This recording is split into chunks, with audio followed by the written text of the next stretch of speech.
నేను సార్వభౌమ అధికారం కలిగినటువంటి వ్యక్తిని, నేను ఏది చెప్తే అదే జరగాలి అన్నట్లుగా విర్రవీగుతున్న దుష్టత్వంతో ఉన్నాడు బెల్షజర్. వెంటనే దేవుని నుంచి ఒక ఆన్సర్ వచ్చింది. బెల్షజర్, నువ్వు ఈ భూమికి మాత్రమే రాజు అవుతావేమో, ఒక రాజ్యానికి మాత్రమే నువ్వు చక్రవర్తివేమో, కానీ నేను యుగములకు ప్రపంచానికి చక్రవర్తిని. నీవు నన్ను గణపరచకపోతే నీ జీవితంలో నువ్వు గణపరచబడలేవయ్యా అని గోడ మీద ఒక రాత రాయబడతా ఉంది.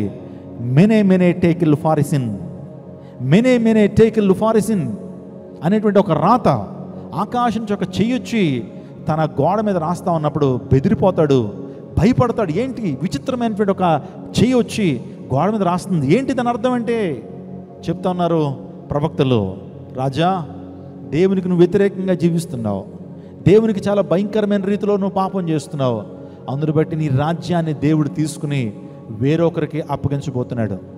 దేవుడు తన యొక్క త్రాసులో నిన్ను వేసినప్పుడు నువ్వు తేలిపోయావయ్యా, త్రాసులో తేలిపోయావు, అందును బట్టి నీ జీవితం ముగించబడతా ఉంది, నీ రాజ్యం కూడా నీ నుంచి తొలగించబడుతుంది అనే విషయం ఎప్పుడైతే చెప్పగానే కొన్ని దినాల్లోనే బెల్షజర్ రాజ్యం తన నుంచి తొలగించబడటం, వేరే రాజు వచ్చి ఆ యొక్క రాజ్యాన్ని హస్తగతం చేసుకోవడం జరుగుతుంది.